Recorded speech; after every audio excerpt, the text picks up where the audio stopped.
நாம் தேவனிடமிருந்து எவ்வளவு தூரம் சென்றாலும் திரும்பி வந்தால் அவர் ஏற்றுக்கொள்வார் என்பதை இந்த கதையின் மூலம் அறிந்து கொள்வோம். ஒரு காலத்தில் ஒரு மனிதனுக்கு 2 குமாரர்கள் இருந்தார்கள்.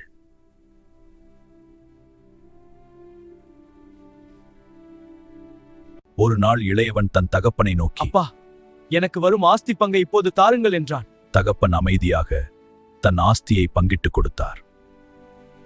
சில நாள்களில் அந்த இளைய மகன் தூர தேசத்துக்கு புறப்பட்டான்.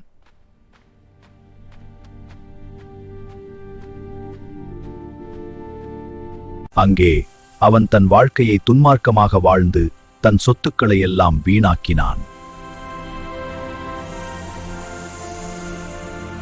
அதற்கு பிறகு அந்த தேசத்தில் கடும் பஞ்சம் வந்தது. பசி, துன்பம், தனிமை. அவன் பன்றிகளை மேய்க்கும் நிலைக்கு வந்தான்.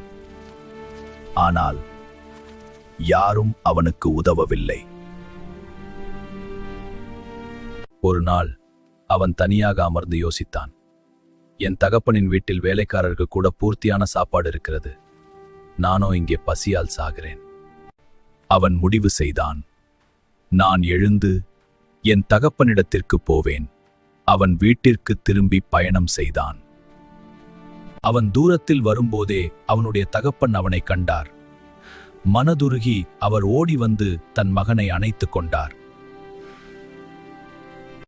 சிறந்த உடையை கொண்டு வாருங்கள், அவனுக்கு மோதிரம் அணிவியுங்கள், கால்களில் பாதரட்சை போடுங்கள், கொழுத்த கன்றை கொண்டு வந்து அடியுங்கள், நாம் புசித்து சந்தோஷப்படுவோம். அவர்கள் எல்லோரும் சந்தோஷமாக கொண்டாடத் தொடங்கினார்கள்.